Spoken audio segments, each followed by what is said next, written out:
And so you served both of Blanchard's of terms. the Blanchard terms. Right. He appointed you to chair the Office of Services of Right. Aging. Right. Did you get involved then? Were you involved as a member of the cabinet in that role, or at what tables did you sit in that administration? That was an administration where sometimes you were part of the cabinet and sometimes you weren't. It just depended on how the governor was feeling on any given time. But the great thing for me, the best quality that Jim Blanchard had is, well, I knew when things were political and that I needed to consult. So he trusted me to do what was best. I never felt like he never interfered in so I could, develop a policy for the elderly in the state, that he did not interfere. He never interfered. When something was political, then I would talk with him, and he knew that. So it was a good 8 years. And and after that, Engler was into everybody's department, and he was a control freak. But one of Jim Blanchard's assets is that he really understood that he trusted his appointees, at least me. If I'd been Treasury or Budget or something like that, it wouldn't have been as easy to do my own thing all the time. But those were great 8 years. And you got to do some things that you felt were really important policy. We started developing the whole home care as alternatives to nursing home. We began all of that. We started the prescription drugs for poor elderly. So there were a couple of things. And then with Jacobetti loved us, so we got. Jacobetti was the House Appropriations Committee chair. Right. Dominic So Jacobetti. we got money from him to do a lot of things around the state for senior programs. So it was a good 8 years. Did you get involved in national policy on issues of aging? Yes, because I sat on, there is a national organization for state heads of aging organizations, so I got involved in that. And then got involved later, I was appointed by Clinton to the Federal Council on Aging, but then that sort of lost all its money, so we couldn't. That was after I was out of OSA. Mm-hmm. Yeah. Then, at the end of the second term of Governor Blanchard, his running mate had been, or his lieutenant governor was Martha Griffiths. Did right. you know Martha? Have you? Not real well. I saw Martha. I liked Martha. She was difficult. Martha was very difficult. And I had known Martha when she was a congresswoman. So that was my first experience with Martha. And I can remember the guys sitting around and talking about, Martha. But those were the guys, and we always took everything they said with a grain of salt. But she was tough, and she had a stroke, and she was having some problems. And Jim decided that it just didn't make any sense for her to go into a third term. Now she had been. She's another one of those pillars of leadership in Michigan political history. She had been a state representative. Right. She had been a judge. Right. A member of Congress. Lieutenant governor. So she certainly had a reputation. She was a tough lady. And was very well known. Yeah. So when Governor Blanchard said,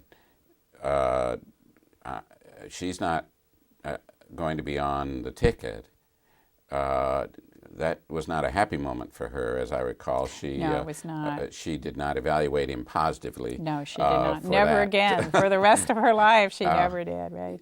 That would be, so the governor turned to you and said, will you become the candidate to run with me, the candidate for lieutenant governor? Right. That's a little different context. Absolutely. Because of the dynamics surrounding Absolutely. that relationship between the governor and Right. Lieutenant Governor. And it was not Griffiths. something, Lynn, that I sought. This was not like 1978 when I, was interested. I was up in Marquette, and I just finished reading Paula Blanchard's book. I stayed up all night, read her book, And at the end of the night, I said, that's it. I'm getting out of politics. I don't want anything more to do with it. So I called Ole, and who's my husband, right? And I said, I'm getting out of politics. That's it. That's it. He said, no, I don't think so, Libby, because he had some conversation with some folks, and so that was a decision. I mean, I took a secret trip to Mackinac Island to talk to Tom Lewan, who was his chief of staff.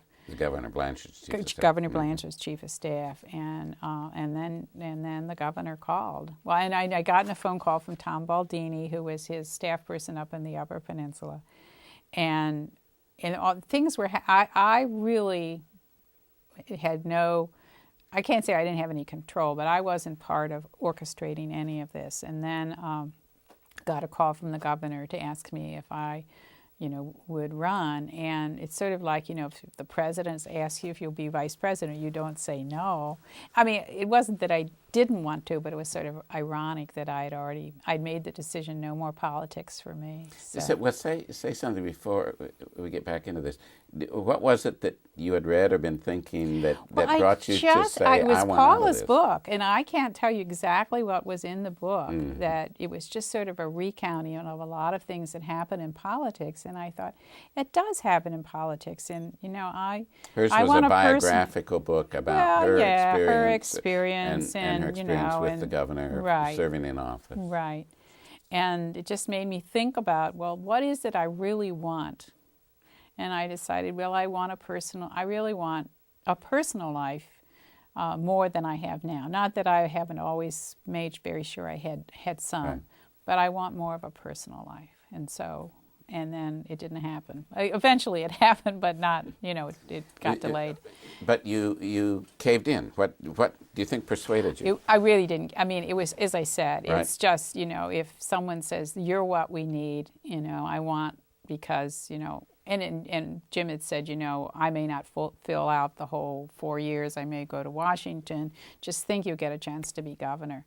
And well, that's pretty heady stuff. Yes. And that would have been exciting, because then you get to be even more frustrations than you have. But it would have been exciting. So I said yes. And again, I really enjoy campaigning, but I don't ever intend to run for something like that again, because it's no fun to keep running and losing, right? And so we lost. We weren't expected to lose. And people say, well, it's because he dumped Martha Griffiths. Nothing in the polling ever said that.